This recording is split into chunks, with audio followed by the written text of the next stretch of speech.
وقال النبي صلى الله عليه وآله وسلم من وجد ساعة ولم يضحي فلا يقربن مصلانا أو كما قال النبي عليه الصلاة والسلام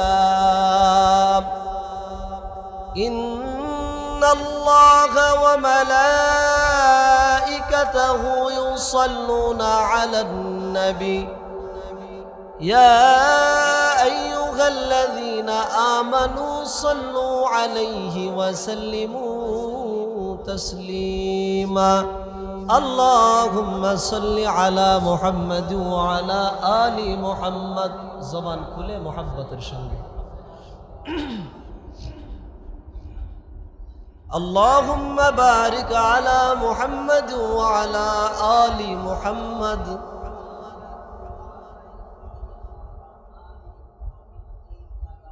بلغ العلا بكماله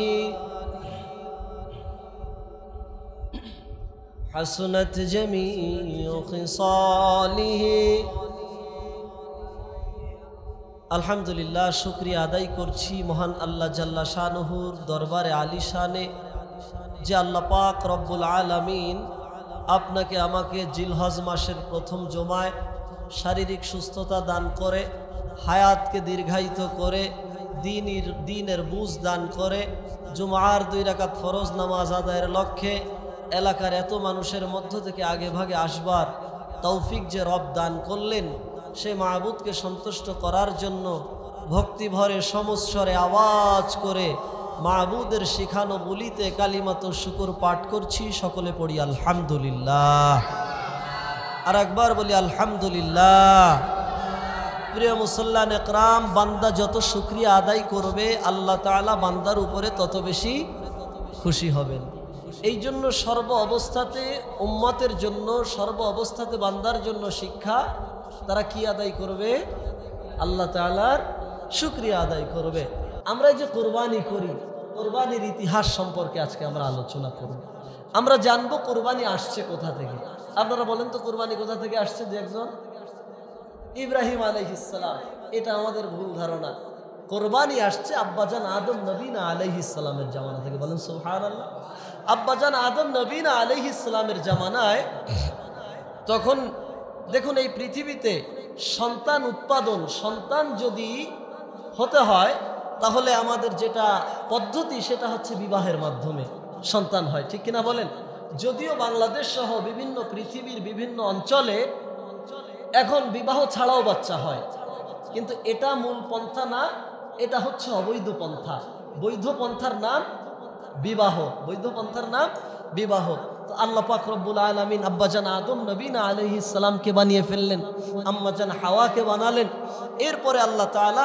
আব্বাজান আদম নবীনা আলাইহিস সালামের ঔরাসে আম্মাজান হাওয়াকে সন্তান দিয়েছিল 40 জোড়া প্রত্যেক জোড়ায় 2টা করে বাচ্চা 80টা সন্তান আল্লাহ তাআলা আব্বাজান আদম নবীনা আলাইহিস সালামকে দান করেছিলেন বলে সুবহানাল্লাহ আল্লাহ তাআলার পদ্ধতি ছিল আল্লাহ তাআলা যেটা পদ্ধতি দিলেন সেটি হচ্ছে ভাই বোনের বিবাহ হবে এরপরে জমিনের মধ্যে আস্তে আস্তে বিবাহের পরে সন্তান ভূমিষ্ঠ হবে এইভাবে করে বাচ্চা আসবে কিন্তু আল্লাহ তাআলা যেটা নিজাম ছিল সেটা হচ্ছে যেই ভাই বোন একসঙ্গে জন্মগ্রহণ করবে তাদের বিয়ে একসাথে হবে না প্রত্যেক জোড়ায় 2টা করে বাচ্চা এই জোড়ার ছেলে ওই জোড়ার মেয়ে ওই জোড়ার মেয়ে এই জোড়ার ছেলে তো এইভাবে ছিল পন্থা তো আব্বাজান আদম নবীনা আলাইহিস সালামের সন্তান হলো হাবিল আপনার নাম শুনেছেন এই হাবিলের সঙ্গে যার জন্ম হলো তার নাম ছিল লাবুদা কি ছিল লাবুদা আর কাবিলের সঙ্গে যার জন্ম হলো এই জন্মের বোনের নাম ছিল আকলিমা অনেক মুফাসসিরিন ইকরাম বলছেন ইকলিমা তো হাবিলের সঙ্গে যার জন্ম হয়েছিল তার নাম ছিল লাবুদা আর কাবিলের সঙ্গে যার জন্ম হয়েছিল তার নাম ছিল আকলিমা এখন এই যে বিবাহের পন্থা তাহলে কাবিলের সঙ্গে কার বিয়ে হবে লাবুদার আর হাবিলের সঙ্গে বিয়ে হবে আকলিমার এবার এই লাবুদা দেখতে একটু শ্যামলা বর্ণের ছিল চেহারাটা অত বেশি সুন্দর ছিল না এখন কাবিল বললেন, আব্বা আমি লাবুদাকে নয় বরঞ্চ আমি আকলিমাকে বিয়ে করতে চাই। আব্বাজান আদম নবী আলাইহিস সালাম বললেন, না, এটা আল্লাহর নিজাম না। আল্লাহর নিয়ম হচ্ছে তুমি তোমার সঙ্গে যেই বোন একই পেটে যে দুজন থেকেছো তাদের বিয়ে হবে না। সেই দিন আব্বাজান আদম নবী আলাইহিস সালামকে এই যে তার ছেলে কাবিল জ্ঞান দেয়া শুরু করলো। যেমন আমাদের সমাজে কোরআন হাদিস জানে না, জ্ঞানের অভাব নেই, ঠিক কিনা বলেন? বলে, আব্বা আল্লাহ তাআলার পদ্ধতি তুমি যেটা বলছো এটা না, আল্লাহ তাআলার পদ্ধতি কোনটা আমি তোমাকে বলি। আব্বাজান আদম বললেন যে বলো কোন পদ্ধতি? বলে, পদ্ধতি হচ্ছে আল্লাহ তাআলা চান আমি এই যে আকলিমাকে বিয়ে করি, এই জন্য আকলিমাকে আর আমাকে একই সঙ্গে জন্মগ্রহণ করিয়েছে। পেটে আল্লাহ তাআলা রাখছিল একসাথে, ছোটবেলা থেকেও একসাথে রাখছে, আল্লাহ তাআলা বিয়ের সময়ও একইভাবে চান। আব্বাজান আদম নবী আলাইহিস সালাম চিন্তার মধ্যে পড়ে গেলেন। আল্লাহ তাআলার কাছে আরজি করলেন, মালিক কি করব? আল্লাহ তাআলা বললেন, এটা আল্লাহ তাআলা কোরআনে স্পষ্ট দিয়ে রেখেছেন। আল্লাহ তাআলা বললেন যে আদম তুমি তাদেরকে কোরবানি করতে বলো। বলেন সুবহানাল্লাহ। এবার হাবিল কোরবানি করলো, কাবিল কোরবানি করলো। হাবিলের ছিল হচ্ছে পশুর ঝাঁক ছিল, সে মেষ চড়াতো, আর কাবিল শস্য উৎপাদন করত। এখন হাবিল কি করলো, তার মেষের পাল থেকে একটাকে আল্লাহর রাস্তায় কোরবান করে দিল, আর কাবিল তার শস্য থেকে আল্লাহর রাস্তায় কোরবান করলো, আল্লাহর জন্য দিয়ে দিল, অক্ফ করে দিল। আর ওই জামানার মধ্যে সিস্টেম ছিল, পদ্ধতি ছিল, আল্লাহ তাআলা যার কোরবানিকে কবুল করবে আসমান থেকে আগুন আসবে, এটাকে জ্বালিয়ে দিবে, তাহলে বোঝা যাবে যার পশু জ্বালিয়ে দেওয়া হয়েছে, বোঝা যাবে আল্লাহ তাআলা তার কোরবানি কবুল করেছে। এবার আল্লাহ তাআলা হাবিলের কোরবানিকে কবুল করলেন, কাবিলের কোরবানিকে কবুল করলেন না। তাহলে আমাদের ইতিহাস বলা উদ্দেশ্য না, আমরা বুঝে গেলাম কোরবানি আসছে কোন জামানা থেকে? আব্বাজান আদম নবী আলাইহিস সালামের জামানা থেকে। এটা আমাদের সামনে তো ক্লিয়ার। এবার আসুন কোরবানির আলোচনা। আল্লাহ পাক রব্বুল আলামিনের কাছে গত জুমায় আমরা কার আলোচনা করছিলাম? আমাদের আব্বার আলোচনা, ঠিক কিনা? আব্বাজান ইব্রাহিম নবী আলাইহিস সালামের। আব্বাজান ইব্রাহিম নবী আলাইহিস সালামের বয়স 86 বছর। কত বছর? 86 বছর বয়সে আমাদের দেশে 2-4টা সন্তান হয়?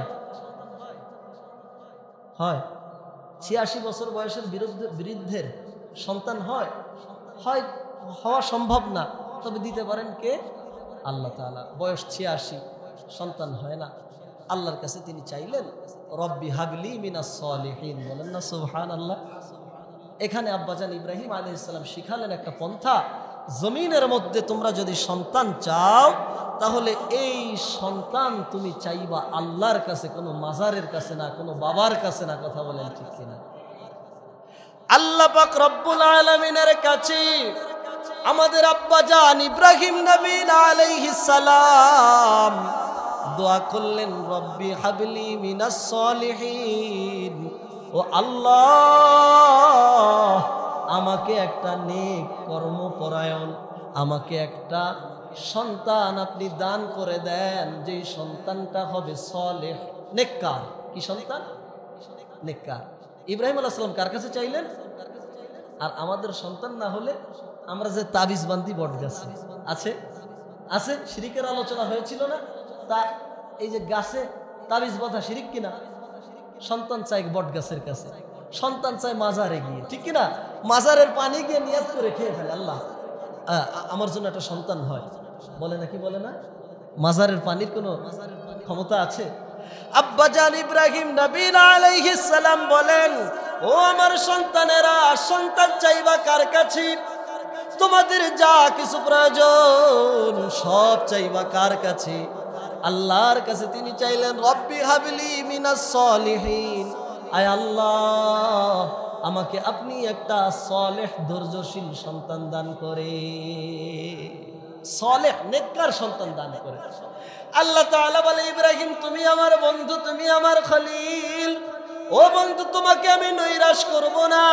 আল্লাহ তাআলা সূরাতুল সাফফাতের 101 নম্বর আয়াতের মধ্যে বলতেছে, ফাবাশশারনাহু বিগুলামিন হালিম।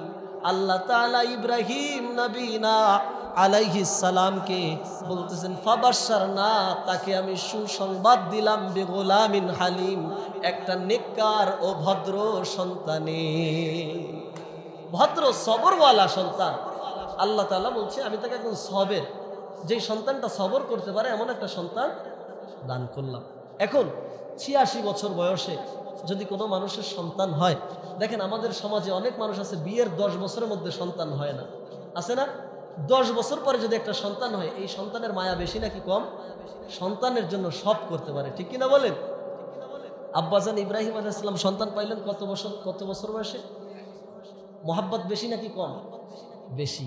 আল্লাহ তাআলা মোহাব্বতের পরীক্ষা করার জন্য ইব্রাহিমকে আমাকে বেশি ভালোবাসে নাকি সন্তানকে বেশি ভালোবাসে, আল্লাহ তাআলা হুকুম করলেন যে তুমি সন্তানকে এবং স্ত্রীকে তুমি মরুভূমির মধ্যে রেখে আসো। এই আলোচনা এখন করতে গেলে মূল উদ্দেশ্য ফৌত হবে। যেই বিষয়ে আলোচনা করতে যাচ্ছিলাম এই বিষয়ে আলোচনা করতে পারবো না, কারণ জমার সময় খুব স্বল্প, কথা বলতে হয় অল্প, ঠিক কিনা? তো ইব্রাহিম আলাইহিস সালামকে প্রথমে একটা পরীক্ষা করলেন, সন্তান এবং স্ত্রীকে দূরে রেখে আসো। তিনি রেখে আসলেন।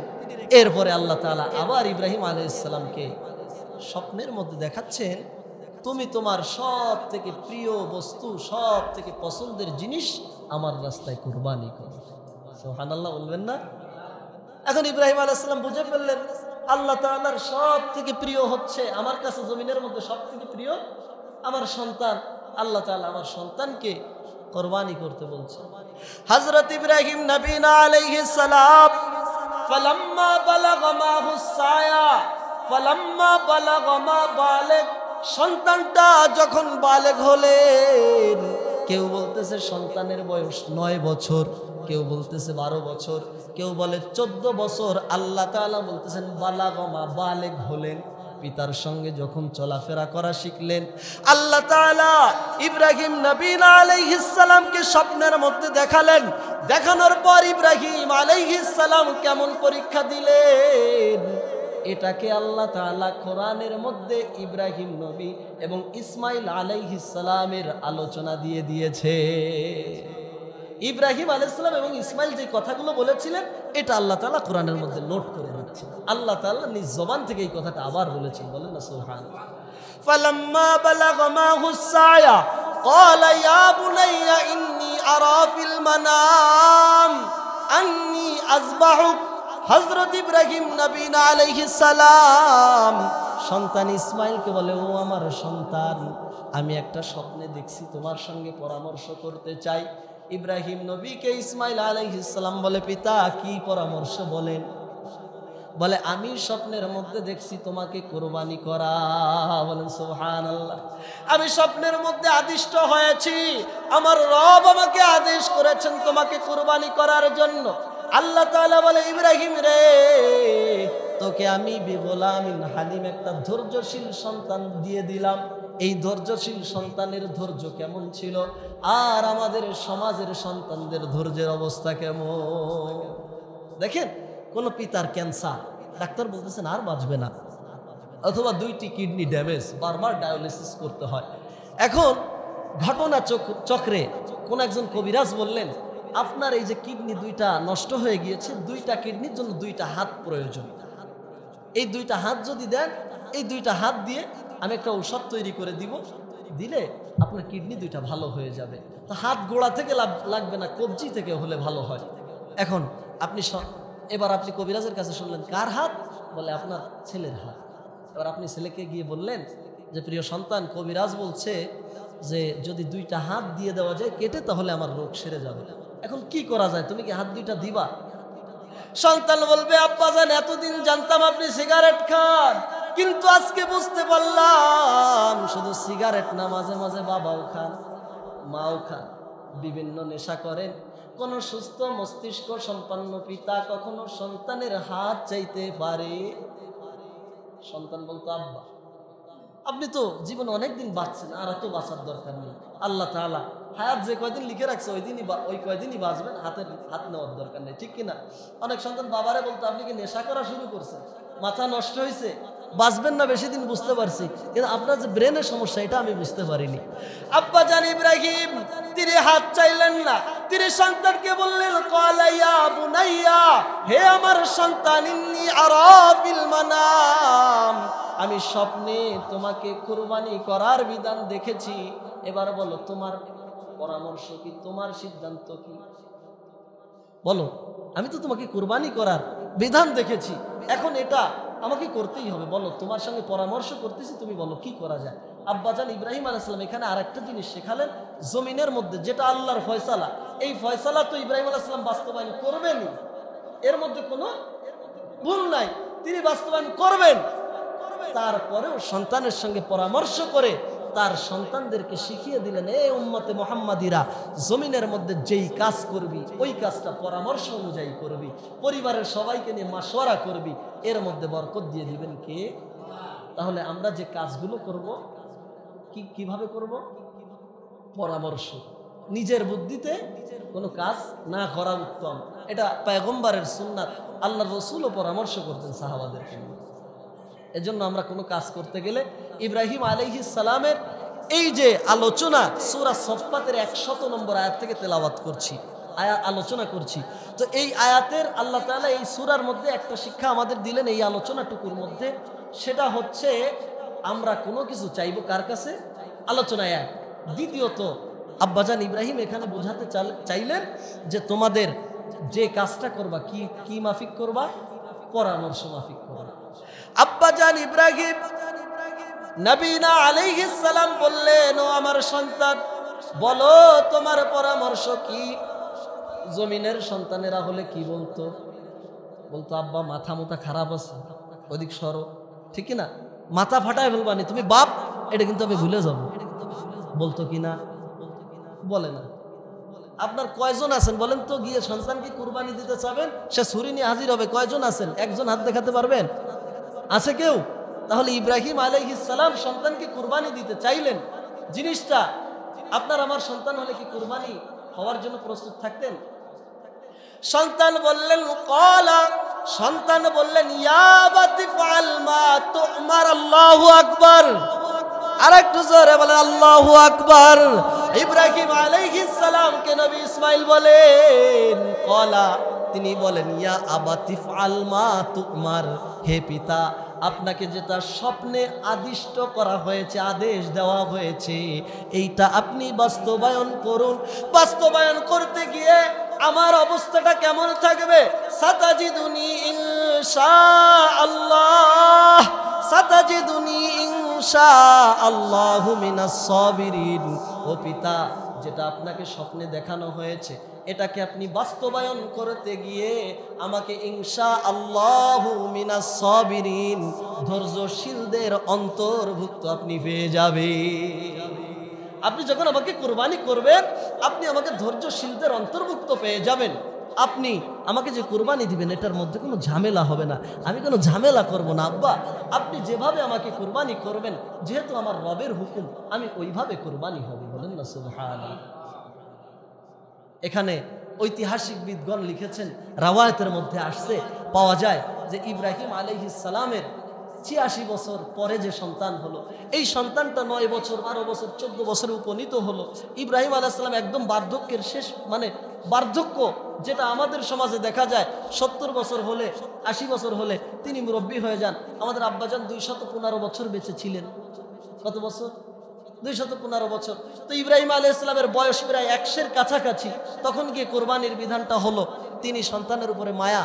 এখন ইসমাইল আলাইহিস সালাম জানেন যে আমার আব্বা আমাকে ভালোবাসেন, আমাকে কুরবানি করতে পারবেন না।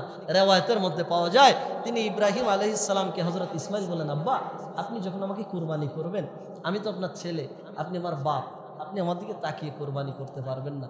আপনার চোখটা একটা কাপড় দিয়ে বেঁধে নেবেন, এরপরে আমি শুয়ে যাব, আপনি আমাকে কুরবানি করবেন। বলেন সুবহানাল্লাহ।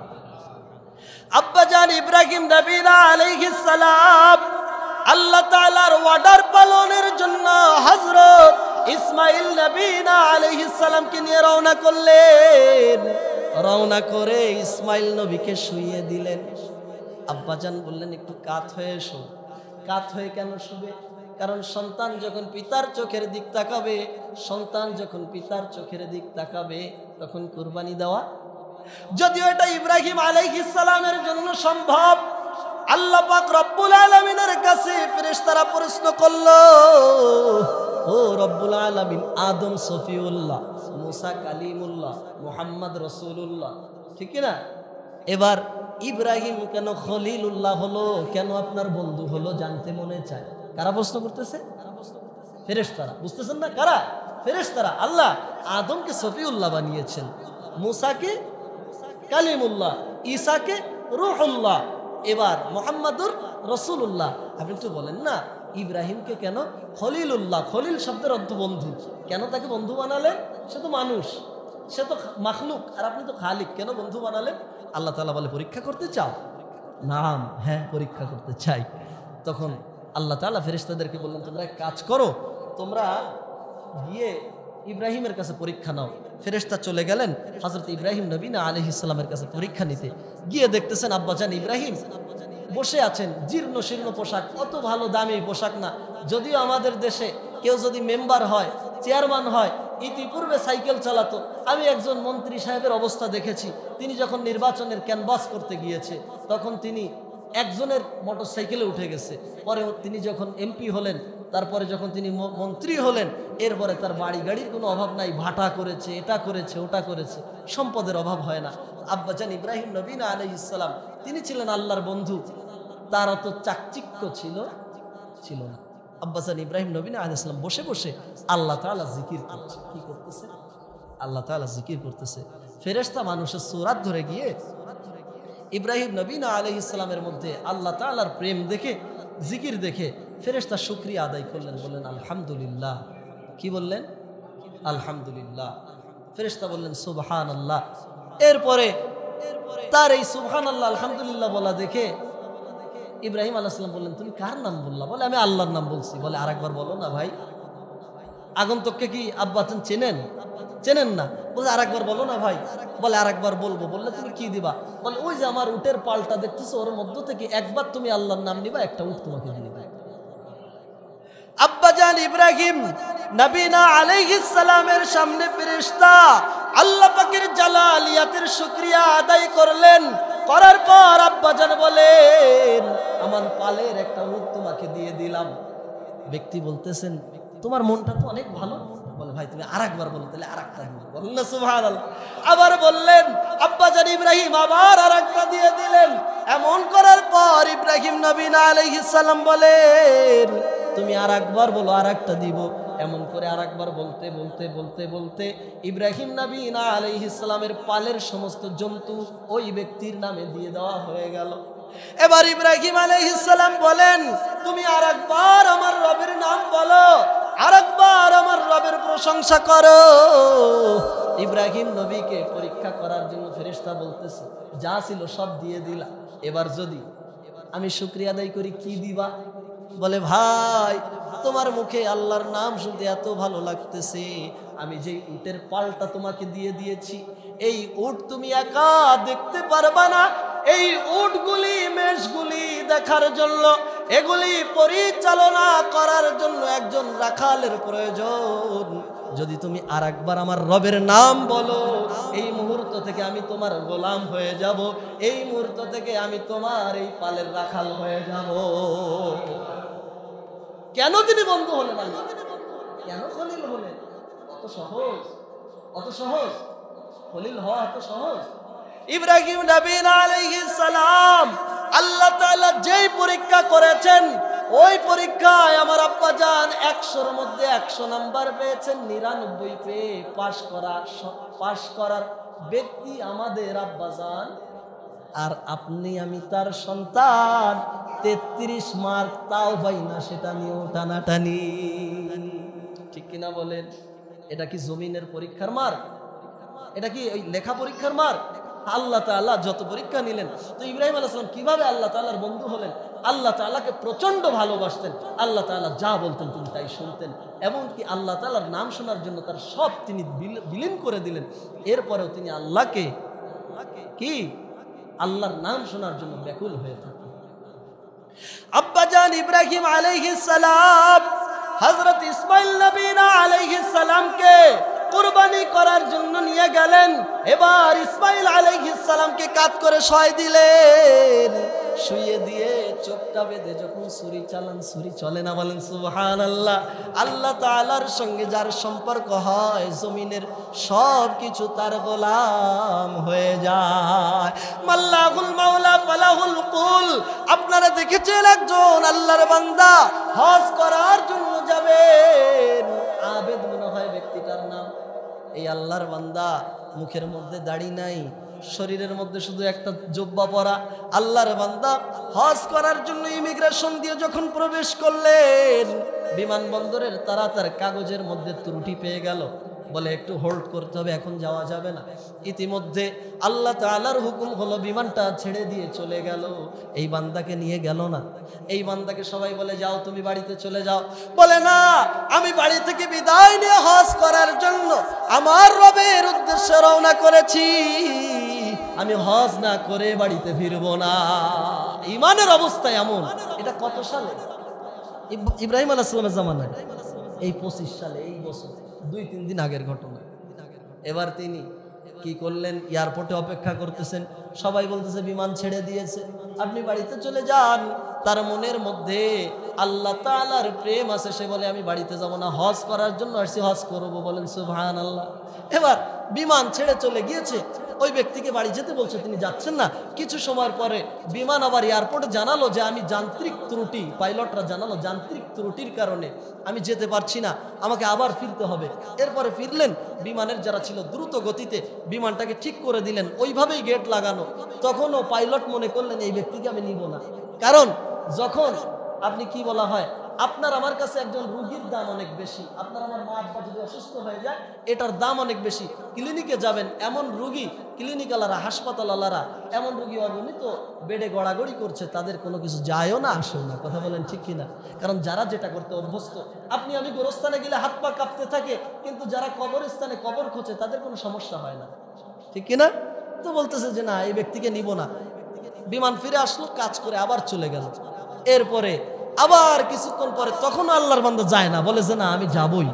কিছুক্ষণ পরে ওই বিমান আবার ত্রুটি দেখা দিল, আবার ফিরে আসলো। পাইলট বলে এই আল্লাহর বান্দাকে না নিয়ে যাব না, এই আল্লাহর বান্দাকে না নিয়ে যতবার ফ্লাই করব আমার মনে হয় ততবারই সমস্যা দেখা দিবে। বলেন সুবহানাল্লাহ। তাকে নিয়ে হজে চলে গেছে। আপনারা নিউজের মধ্যে দেখবেন, ইউটিউবে দেখবেন, সোশ্যাল মিডিয়া আপনারা দেখবেন। তো যেই কথা বলছিলাম, আব্বাজান ইব্রাহিম আলাইহিস সালামের মনে ছিল কার প্রেম? আল্লাহর প্রেম। ইসমাইলের মনেও কার প্রেম? আল্লাহ। ফালাম্মা আসলামা ওয়া তাল্লাহু লিল জাবিন, আল্লাহর দুইজন বান্দা, একজন কুরবানি দেওয়ার জন্য প্রস্তুত, একজন হওয়ার জন্য প্রস্তুত। বলেন না সুবহানাল্লাহ। অবস্থাটা কেমন? একজন আল্লাহর সন্তুষ্টির জন্য, কুরবানি হওয়ার জন্য প্রস্তুত, একজন দেওয়ার জন্য প্রস্তুত। ফালাম্মা আসলামা ওয়া তাল্লাহু লিল জাবিন, ইব্রাহিম আলাইহিস সালাম তার সন্তান ইসমাইলকে কুরবানি দেওয়ার জন্য প্রস্তুত। আমাদের সমাজের মধ্যে যখন আমাদের ইমাম সাহেব ছাগলটা, গরুটা কোরবানি দেওয়ার জন্য আসে, আল্লাহু আকবার, বিসমিল্লাহ, আল্লাহু আকবার বলে কুরবানি দিতে 2 ঘন্টা লাগে। ছুরি উঠালে বসাতে কত সময় লাগে? 1 মিনিট। ধর আপনার কোনো ধারণা নেই, কুরবানি অগণিত করছি আমি, 2 সেকেন্ড, 1 সেকেন্ড। বিসমিল্লাহ আল্লাহু আকবার বলেই তো আমরা গাই দিতে পারলে, কারণ ওই দিন আমরা থাকি ব্যস্ত, ঠিক না? গাই দিতে পারলেই তো ক্লিয়ার, বিসমিল্লাহ আল্লাহু আকবার বলে মেরে দেই, 1 সেকেন্ড প্রয়োজন। আব্বাজান ইব্রাহিম তার সন্তান ইসমাইলকে শুইয়ে দিয়ে আল্লাহ তাআলার নামে কুরবানি যখন শুরু করতে গেলেন, আল্লাহ বলে জিবরিল আর সহ্য করা যায় না, দুম্বানে দ্রুত যা, আমার বন্ধু ইসমাইলকে সরিয়ে দিয়ে ইব্রাহিমের ছুরির তলে তুই দুম্বা ঢুকিয়ে দে। সময় কতটুকু? 1 ঘন্টা না? অনেকে বলতেছে জি 1 সেকেন্ড। সময় কতটুকু?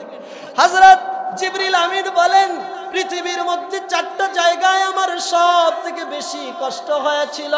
আল্লাহ তাআলার হুকুম পালন করতে গিয়ে 4টা জায়গায় আমার সব থেকে বেশি কষ্ট হয়েছিল। একটা হচ্ছে নবী ইউসুফকে যখন কূপের মধ্যে ফেলা হয়, ইব্রাহিমকে যখন আগুনের মধ্যে ফেলা হয়, ইব্রাহিম যখন ইসমাইলকে কুরবানি করে। আর একটা কবে, আলোচনা অন্য সময় করব, কারণ ঘড়ির সময় আস্তে আস্তে শেষ হয়ে যাচ্ছে। হযরত ইব্রাহিম নবীনা আলাইহিস সালাম যখন ছুরি চালানো শুরু করলেন, এর মধ্যে 1 সেকেন্ডের মধ্যে মুফাসসিরিনে ইকরাম বলেন জিবরিল কনফিউজ ছিল 7টা জান্নাতের কোন জান্নাত থেকে জান্নাতি দুম্বা আনবে, কোন দুম্বাটা ওই যে ছুরির নিচে ঢুকিয়ে দিবে। 1 সেকেন্ডের মধ্যে তিনি ডিসাইড করলেন। এরপরে তিনি দুম্বা নিয়ে আসলেন, ছুরির নিচে ঢুকিয়ে দিলেন।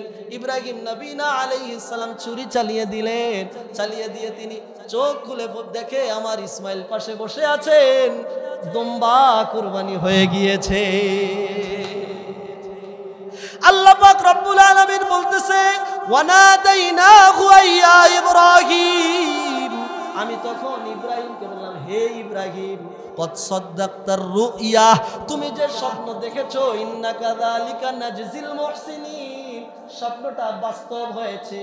মুহসিনদের স্বপ্ন এমন ভাবে, মুহসিনরা তার রবের ইবাদত, রবের হুকুম এইভাবেই পালন করে থাকে। তাহলে এই কুরবানি শুরু কোথা থেকে বলতে হবে? কোথা থেকে? আব্বাজান আদম আলাইহিস সালাম থেকে।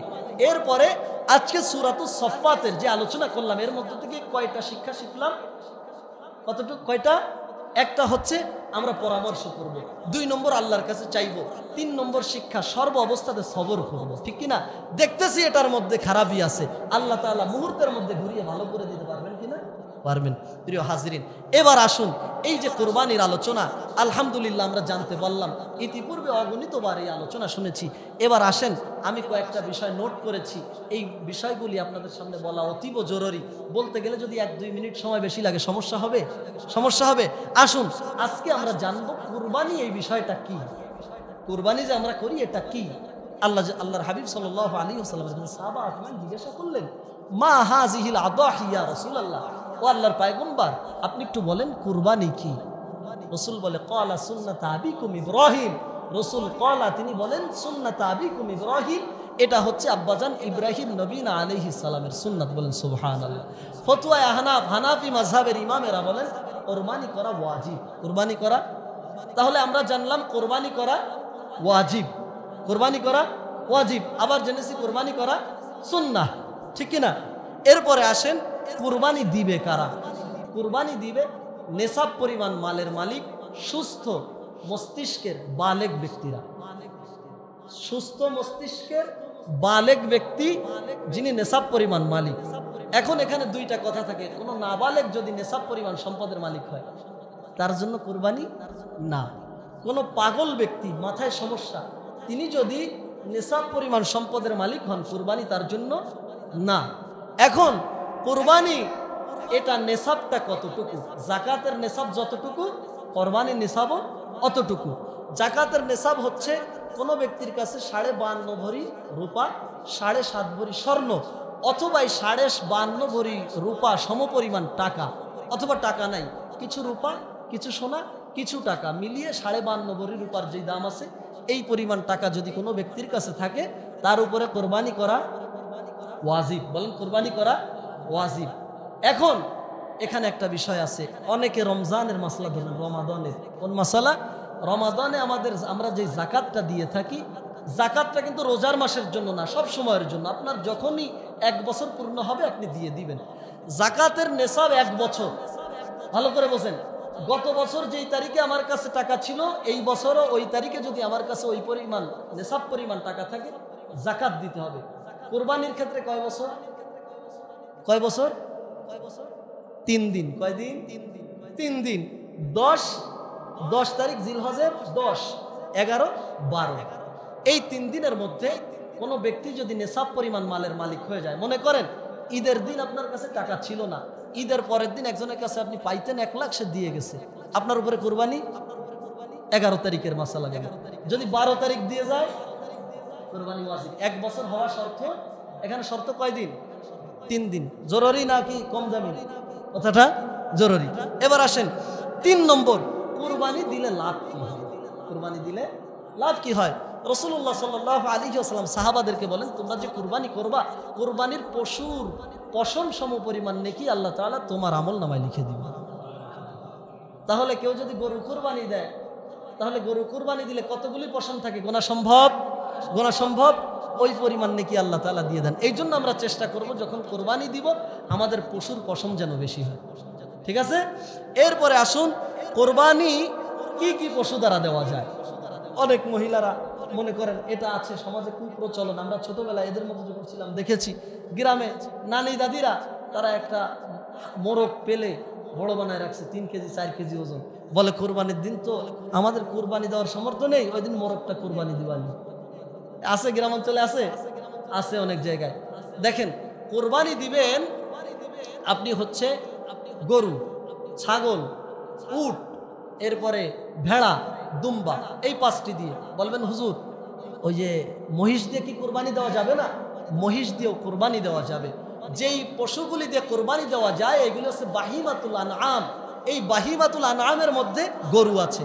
এখন গরু দিয়ে আপনি যদি কোরবানি দেন বয়স কত হতে হবে? গরুর বয়স হতে হবে পূর্ণ 2 বছর। কয় বছর? কয় বছর? যদি ছাগল দিয়ে দেন বয়স হতে হবে 1 বছর, দুম্বা দিয়ে 1 বছর, ভেড়া দিয়ে 1 বছর। এগুলির বয়স 1 বছর হয়ে গেলে কোরবানি করতে হবে। যদি উট দিয়ে কোরবানি দেন, যদিও দেবেন না, কয় বছর?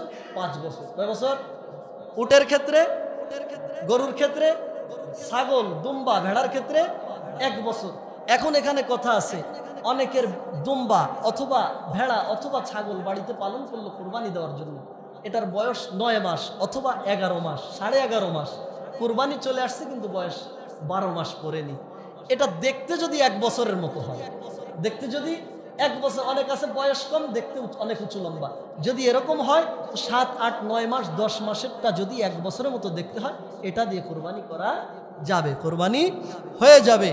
এরপরে আসুন, কোরবানি আমরা দিব কয় নামে? কোরবানি দেব কয় নামে বলেন তো? কয় নামে? কয় নামে দেওয়া যায়? 7 নামে। এই ধারণাটাই ভুল। কোরবানি দিতে হবে 1 নামে। দেখেন, কোরবানি দিতে হবে শুধুমাত্র কার নামে? আল্লাহর নামে।